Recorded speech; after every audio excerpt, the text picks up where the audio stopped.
Hi everyone, so welcome to a lecture on product mindset and process mindset. Okay, so that is what we will be focusing on, and I will just share the screen so that it's visible to you.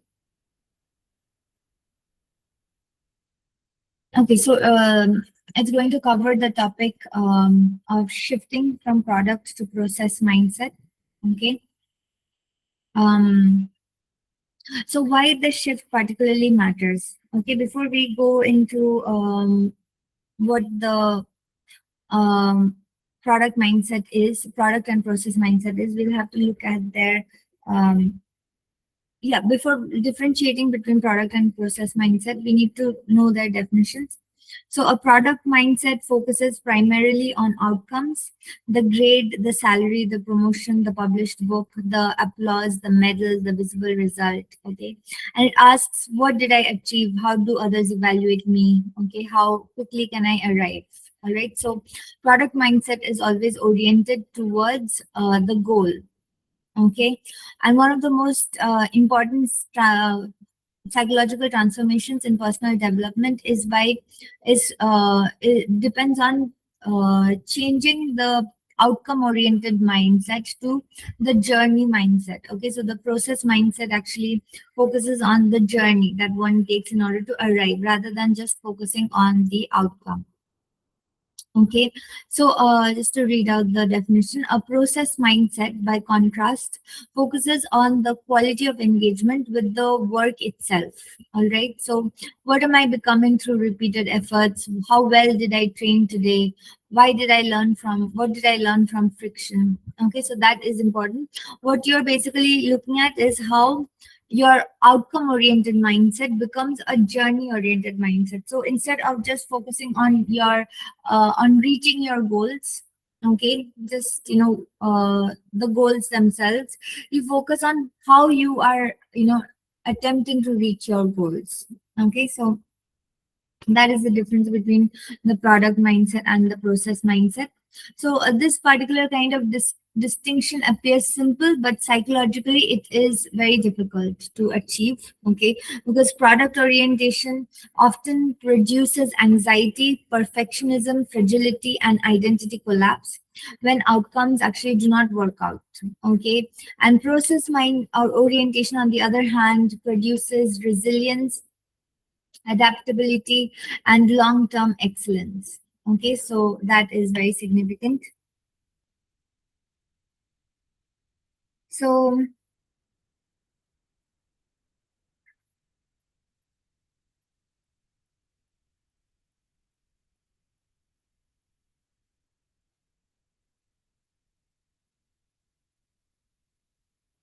so if if we kind of look at people who have worked on the product mindset, because the product mindset has increasingly become unpopular. Okay, especially after the development of the process mindset.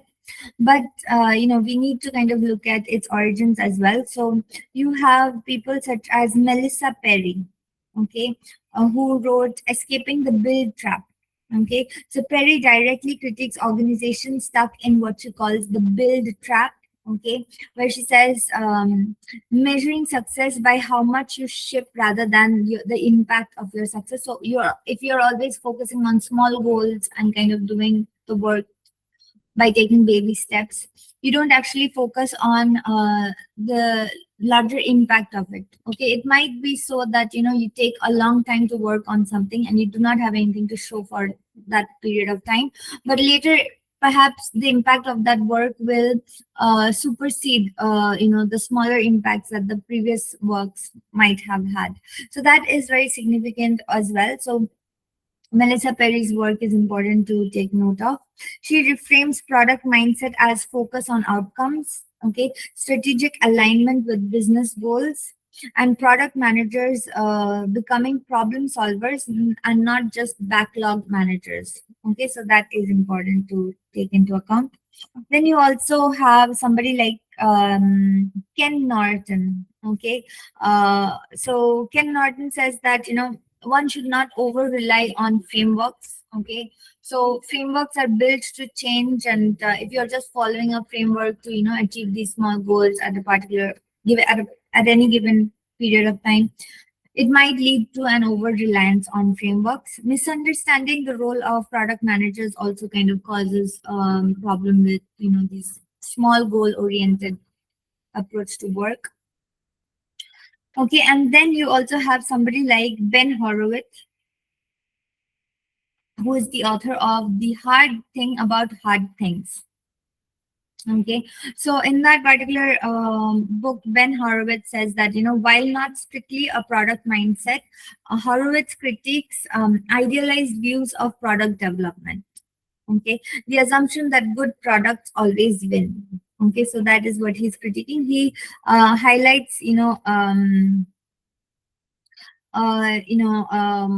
the struggles that are present in any kind of organization, in any kind of learning process. Okay, and he believes that instead of just focusing on the process of execution, one must give importance to the execution of the work. Okay, the execution should be treated as more important rather than the uncertainty surrounding the process of executing the work. So those are some of the important arguments that we have, sir, related to the product mindset. Okay, so you have Melissa Perry and Ken Nugent kind of looking at, product mindset where there might be flawed implementation of ideas. Okay, and that is actually difficult, especially if you are working towards product mindset, but they kind of give importance to it nevertheless. And Ben Horowitz is particularly someone who is looking at the ethical critiques of product mindset. Alongside it, you also have somebody like Don Norman, who is the author of The Design of Everyday Things. Okay, so he says that product mindset can be incorporated into daily life, but it should not ignore usability. Okay, of of ideas, and it should not it should not ignore the human centric nature of any kind of work. Okay, so product mindset, if you're working with a product mindset, it might happen that you do not give importance to your own needs. Okay, because you privilege work so much, you privilege that impact so much that you are unable to kind of give importance to your own needs. So it has to be a human centered kind of working. Okay, so that is important to highlight. So a process mindset, by contrast, focuses on the quality of engagement, as I mentioned to you. The questions that you would ask yourself within a process mindset is, what am I becoming through repeated efforts? Okay, how well did I work on something? Okay, if you're going to the gym, you think about, how well did you do your exercises, all right, rather than thinking about, oh, no, small term improvement is not enough for me. I want to lose 10 kgs in one day. So that isn't something that is feasible. So this distinction appears simple, but psychologically it is profound. As I said, product orientation often produces anxiety. Okay, perfectionism, fragility, and identity collapse when outcomes actually do not work out. Okay, modern achievement modern achievement culture rewards visible products, yet sustainable growth almost always emerges from a disciplined and continuous process. So that is something that works against each other. Okay, they're almost in opposition to each other. The fact that modern achievement culture rewards visible products, yet sustainable growth is always oriented towards a constant and disciplined work. Okay, so that is important. This is precisely why the writings of David Goggins, okay, whose work we will discuss, okay, such as Never Finished, okay, and Carol Dweck's work as well, which focuses on this particular, distinction between product mindset and process mindset.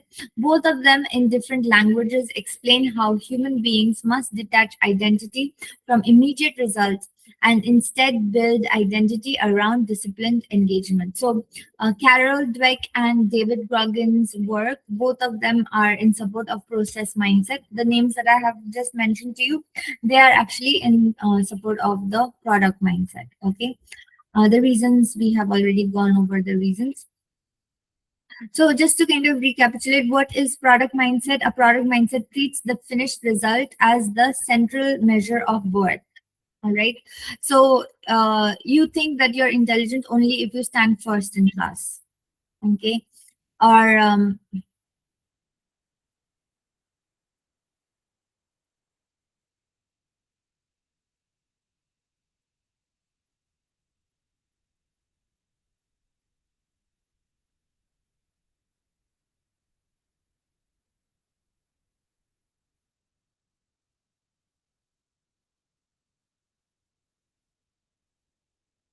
right. Uh, okay. So as we were discussing, um, um, yeah. So, a student with product mindset might say, if I get first rank, I'm intelligent. Okay, the student might not give it attention to the process leading to that kind of development. So that is important to highlight. Then an athlete might say that if it doesn't work out, if their work fails, then they're weak. Okay, when actually it is not the case at all. Okay, success is not determined by one singular event. Okay, Rome particularly was not built in a day. All right, so that is important to remember when you are focusing on the process mindset. A writer says if the article is not admired, it has no value. All right. Particularly, that is never the case because all articles have some amount of value, unless, of course, like there is some ulterior entity which is not ulterior. There is some opposite entity which is working against you. That might be the case in certain situations, but largely all articles have value. Particularly in my case, when I have submitted academic articles, I have found that I submitted one particular chapter to one journal, and that journal did not like it at that time. But then I submitted it to another university press, and they liked it.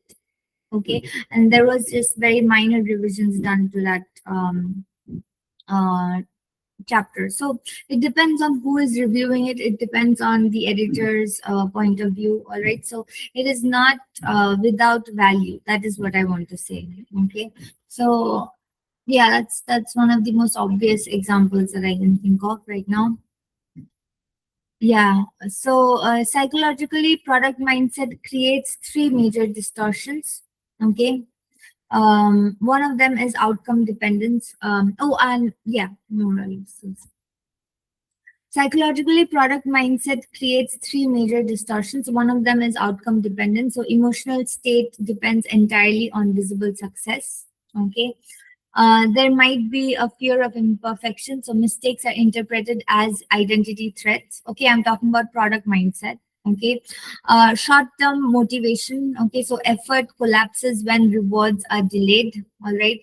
So if you're unable to reach your rewards within a particular period of time, you get demotivated. But actually that is a very rare, a very real and a very legitimate kind of emotional feeling, because if you have worked on something for many years and years, and then you do not achieve your goal, then it can be very, it can be very crushing. Okay, and specifically, like I said, the way in which governments work in our present day. All right, if they do not like you, okay, if you are an alien entity, all right, and you do not particularly fit in with the values of your country, it might happen. Okay, I'm not saying that that is always the case, but largely it might happen that your values don't actually coincide with that of your countries. And now with the kind of surveillance that the governments have, institutions have, it is very difficult to kind of hide your your preferences. So if you're a radical, and you work for a conservative company, they will eventually find out that you are a radical, okay, in your political beliefs, whatever. And with the rise of authoritarianism, you find that most radicals will be squelched. So that is very significant to take note of. And especially with the kind of egocentric people around, okay, who thin-skinned egocentric people, it is very important to take into account that it's very difficult to work along with them, because they consider you as their own identity threat. Like they consider you as a threat to their identity, when actually you're just trying to do your own work. Okay, so that is actually quite problematic. But yeah, so if those kind of things happen, then it's very crushing. You're unable to do your work. You feel like nothing is working out and all of that. So it's difficult. Short-term motivation, effort collapses when rewards are delayed. Of course, like as I mentioned, like you are unable to like focus and give the same amount of importance to the works that you are doing. Um, and that is a very real and legitimate experience. So which is why I want you to kind of focus on the works that I'm discussing. David Goggins being one excellent writer, as well as a motivational speaker. Specifically, I used to listen to him. He's a U.S. Marine, an ex-U.S. Marine, and he used to talk about how it is possible to kind of focus on the process mindset and constantly like push yourself, because there's always like uh, the brain is always doing less of what it is able to do, and that applies to your body as well. So if you kind of train your minds to kind of push yourself, you will be able to accomplish more. That again, like those are in under circumstances where you do not feel like you are being persecuted. Okay, if you are feeling persecuted, such normal techniques of achieving success do not work. Okay, you might go out in the sun and you might be like, that's it. Anyway, so having said that, now we will look at why product mindset is attractive. Okay, very important. We have already looked at process mindset being the most approved version of working, but product mindset is also attractive. Okay, even though it is problematic, you find that it is attractive. People find that it is something that they can opt for. Now we will look at why it is so. Okay, because it gives you such visible rewards. Okay, it might give you certificates. It could be like giving you promotions. It could be giving you followers. Okay, it could be giving you awards. What people are not focusing on specifically with regards to such kind of superficial certificates and awards and all of that, public recognition, is that they are grounded in a certain kind of politics.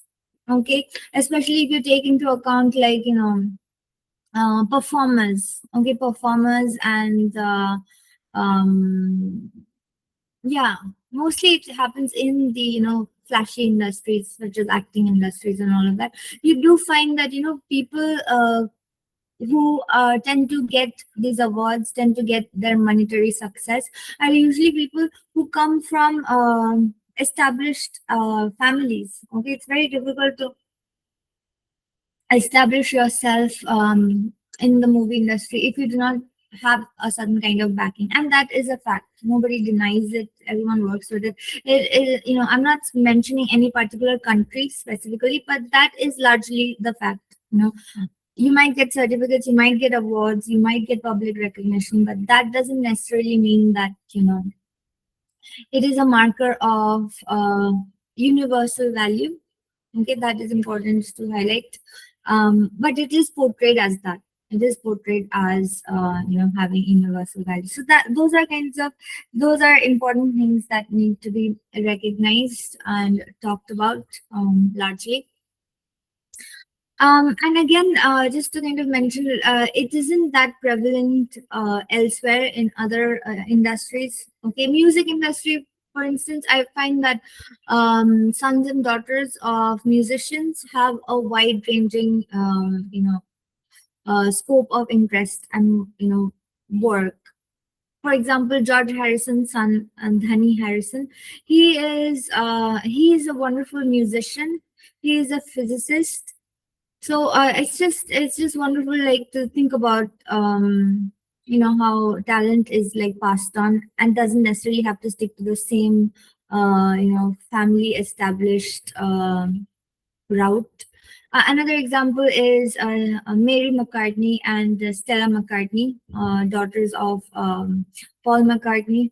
They have established their own kinds of niche in life. Okay, with regards to what they like to do, the kind of industries that they want to support. So those things are important to take into account, because product oriented work largely kind of caters to a certain kind of superficial public recognition and reception of awards, and they will go to extreme lengths to achieve that. So it's important to kind of take all of it into account. Anyway, having said that, so product mindset remains attractive. Okay, as Nelson Mandela said, with regards to like corruption and corrupt people, they might be beautiful from the outside, but largely from the inside, they're rotten. So that is also important to kind of take into account. I will actually link the speech of Nelson Mandela in the description box. You can listen to it. Obviously, like, ideas of beauty change across cultures. I personally believe that the ideas of beauty change. Um, you know, some people might find thick lips, like the kind that I have, not attractive.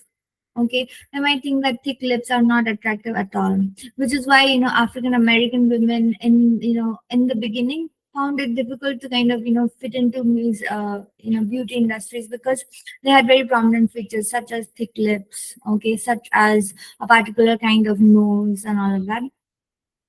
But interestingly, if you have an open idea of what is beauty, okay, what is and the fact that these things are changeable and that they are specific to certain cultures, and what people should focus on is what is actually within, then Nelson Mandela's statement that they might be beautiful from the outside actually doesn't hold, because beauty is something that is culture specific in most senses. Okay, so that is important to, so something might be beautiful to one particular culture. Okay, some particular skin color might be important to one particular culture, but it might not be the same for another culture. So it's important to take all of it into account, right? So now we will look at Carol Dweck and the foundation of mindset theory. So this is also a very important kind of book. I really like. Fear is also a very important thing that one must take into account. Most governments work by inducing fear of loss, fear of failure. Okay, so these are also very important things by which product mindset is actually supported. Okay, you're afraid that you will not get that award. Okay, so you just do something really demented. It's quite possible. So so it's important to take all of it into account. So yeah, Carol Dweck's work on the foundation of mindset theory.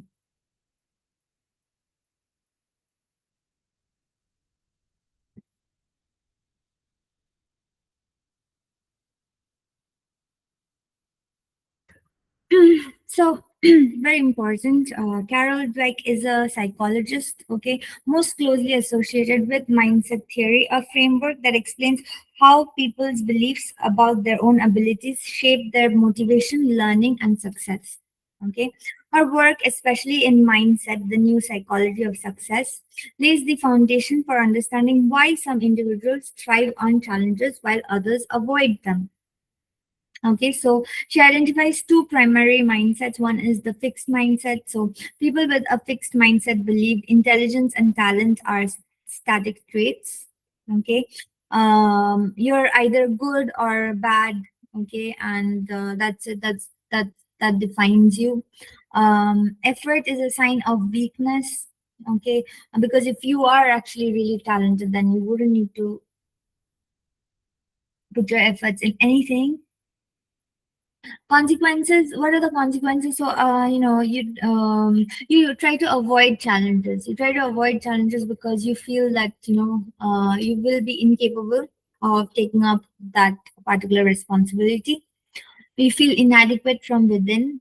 Okay, and the thing is, most of these kinds of mindsets are conditioned by society. Okay, so society conditions you to behave in a certain manner. Okay, if your parents have always treated you as some kind of a genius, okay, then it would be very difficult for you to actually do things by taking up challenges on your own largely. Okay, because you have had a certain kind of opinion about you. Okay, you have a certain kind of opinion that you're very intelligent. Okay, and so once you have that opinion about yourself, that you are very intelligent, that you know a lot, that you've studied a lot, it becomes very difficult to kind of do anything on your own later on. Okay, take up something which is not something that you're aware of, like fitting yourself in a new kind of a field. It is very difficult to do that, and it is because of parental conditioning. So the individual can't necessarily be blamed. Okay, you can't necessarily blame the person who feels like, okay, I was a genius but I'm unable to fit into these kind of circumstances. You can't blame them, because ultimately it comes from the family, ultimately it comes from the family's family. So it just goes back and back and back. It regresses in time. Okay, you go back to past days, and then you go back to like even more past days. So though that kind of regression is important to take note of. Yeah, so you feel like effort is a weakness, which is why you kind of cling to known circles. Okay, so effort is a weakness. Largely, it is seen as a weakness. You cling to known circles. Okay, you feel threatened by others. Beauty or success. Okay, you just feel threatened by it, and largely, like you can't really, I mean, it's very difficult to work with such a kind of a mindset, which is why it is important to kind of work against that fear. Okay, it's important to like work against, oh my God, like what will happen if I step into something different or anything like that. You must work against that fear. Working is very important, as I have mentioned many times before. Working specifically in order to kind of move past product mindset to process mindset. Next, you have next you have the growth mindset. Okay, so growth mindset is very important. So Carol Dweck is actually kind of um, juxtaposing. No, sorry, she is actually contrasting fixed mindset with growth mindset. So people with a growth mindset believe that abilities can be developed through effort and learning. Okay, that is Dweck's point of view. Abilities can be developed through effort and learning. Intelligence is malleable. Okay, that is also important. Intelligence is malleable, it's not fixed. Okay, and struggle is part of the process. Okay, which necessarily these people from other industry, like the ones that I was mentioning to you, largely like media industries, when they come into these industries, they find it largely like struggle not being part of the process. Okay, which is why it is important to kind of embrace that. Okay, embrace it and kind of move towards process mindset, where you would not necessarily feel that you did struggle to like get something. So those are the kind of things which are important to highlight. And largely, you learn from criticism. Okay, so if somebody says that you're actually not a genius, and suddenly you find out that you're not a genius, you learn from that criticism. You don't go about attacking people who might have said, who might have proved you wrong. I mean, it's a part of learning. Okay, it's a part of how to progress from product to process mindset. Okay, so those are important kind of things that one needs to take into account. If somebody under certain circumstances is proven to not be a genius, there is not a threat to that person. Okay, it's just, and it's not a ground to kind of attack whoever has proven them wrong. Okay, so one must develop one must develop um, uh, an acknowledgement, a continuous acknowledgement of one's own inadequacies, and kind of move towards a struggle which is productive, which makes you work hard, which makes you learn from criticism, all of that. Okay. So next, after that, you have theoretical roots. Okay, my Dweck's mindset theory has certain theoretical roots, which is important to highlight. You have implicit theories of intelligence, you have achievement motivation, and you have attribution theory and learned helplessness. So these are all the important arguments that Dweck gives us. I will actually kind of go over Dweck's ideas, okay, and then we will conclude. We will not go into um, David Goggins. Okay, David Goggins we will do later on, not right now. Mm, mm, mm, mm. Yeah. Okay. So yeah. So, growth mindset people with a growth mindset believe abilities can be developed through effort and learning. Okay, that intelligence is malleable. Okay, actually, we have gone over it, so that's fine. And then you go towards theoretical roots. Okay, so the theoretical roots, implicit theories of intelligence. Okay, Dweck's early research focused on what she called implicit theories. So, on the one hand, you have entity theory. Okay, intelligence is fixed mindset, all of that. Then you have incremental theory. Okay, intelligence can grow. Okay, which is very important, like growth mindset. And then you have achievement motivation. Okay, so she focuses on ideas as she focuses on concerns such as why do some students persist while others give up. Okay, or why do certain people take like crooked means, or like or like flattery, means of flattery, to stay within the same kind of spheres as their as their as the people of their own kin. Okay, it could be anybody, it could be people that they're close to, people with whom they work. Okay, kin is a large term, like it has a large reference. Why do they do that? Okay, and then why do people like Dhani Harrison, who is, I gave you already the example of George Harrison's son, why do they behave differently? Okay, why are they so confident of their own intelligence? Okay, of their adaptability across different fields of study and artistic endeavor? Why is that difference there? So it's important to kind of take note of the fact that um people are largely different. Okay, so one must not focus on achievement motivation simply because it's just a way of gaining something quickly. Okay, what one must focus on is a structuring of abilities to work across different fields. Okay, test things that you like, things you think you don't like but you might grow to like later on. So that is actually a part of your achievement motivation. Okay, and next you have attribution theory. Mindset affects how people explain success and failure.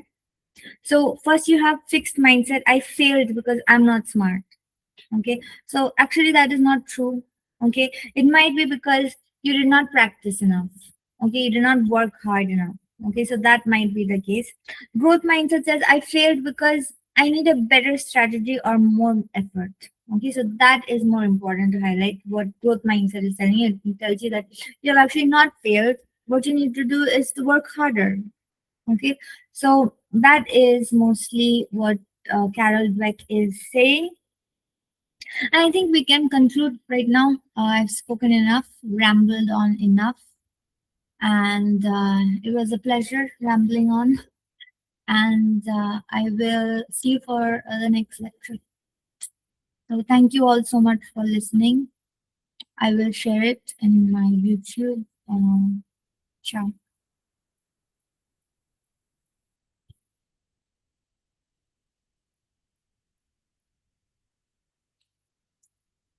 Okay.